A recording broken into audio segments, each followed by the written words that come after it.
ഓരോ മുറിവും ഒരു കഥ മന്ത്രിക്കുന്നു. ചിലത് ശരീരത്തിൽ, ചിലത് മനസ്സിൽ, മറ്റു ചിലത് ജീവിതത്തിൻ്റെ താളുകളിൽ.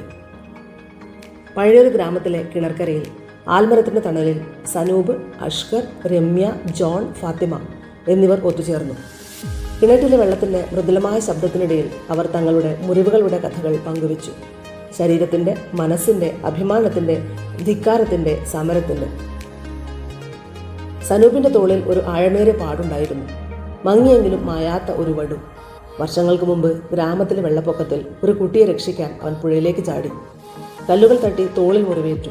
പക്ഷേ ആ കുട്ടിയുടെ ജീവൻ തിരികെ കിട്ടിയപ്പോൾ വേദന മറന്നു.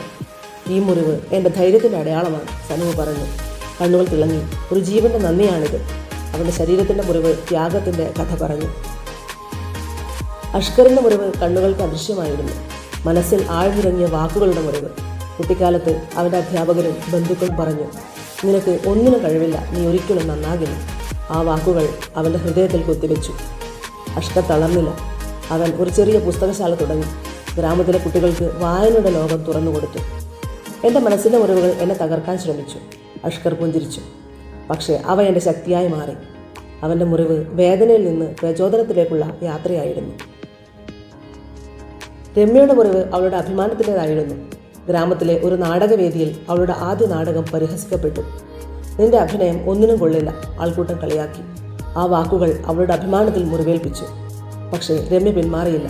അവൾ പരിശീലിച്ചു, പുതിയ കഥകൾ എഴുതി. ഒടുവിൽ ഗ്രാമത്തിൻ്റെ പ്രിയപ്പെട്ട നാടകക്കാരിയായി. എൻ്റെ അഭിമാനത്തിൻ്റെ മുറിവ് എന്നെ പഠിപ്പിച്ചു, രമ്യ പറഞ്ഞു. നിന്റെ വഴി നീ തന്നെ കണ്ടെത്തണം. അവളുടെ മുറിവ് പരിഹാസത്തിൽ നിന്ന് വിജയത്തിലേക്കുള്ള പാതയായി. ജോണിൻ്റെ മുറിവ് അവൻ്റെ ഹൃദയത്തിലായിരുന്നു. മാതാപിതാക്കളോട് കാണിച്ച ധിക്കാരത്തിൻ്റെ പശ്ചാത്താപം. യൗവനത്തിൽ അവൻ അച്ഛൻ്റെയും അമ്മയുടെയും ഉപദേശങ്ങൾ തള്ളി വീട് വിട്ടുപോയി.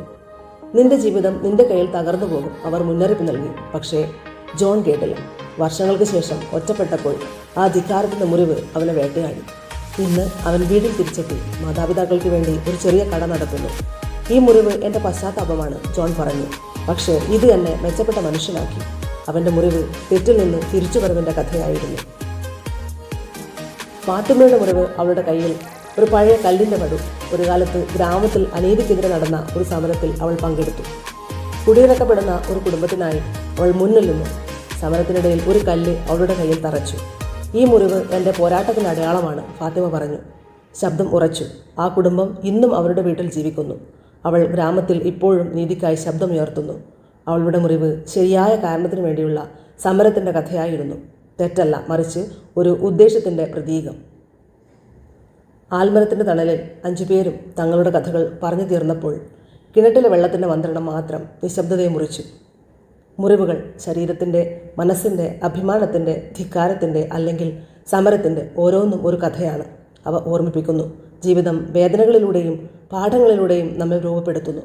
ഫാത്തിമയുടെ സമരമുറിവ് തെറ്റല്ല, അത് നീതിക്കായുള്ള പോരാട്ടത്തിൻ്റെ അടയാളമാണ്, ഒരു ശരിയായ കാരണത്തിൻ്റെ ഓർമ്മ.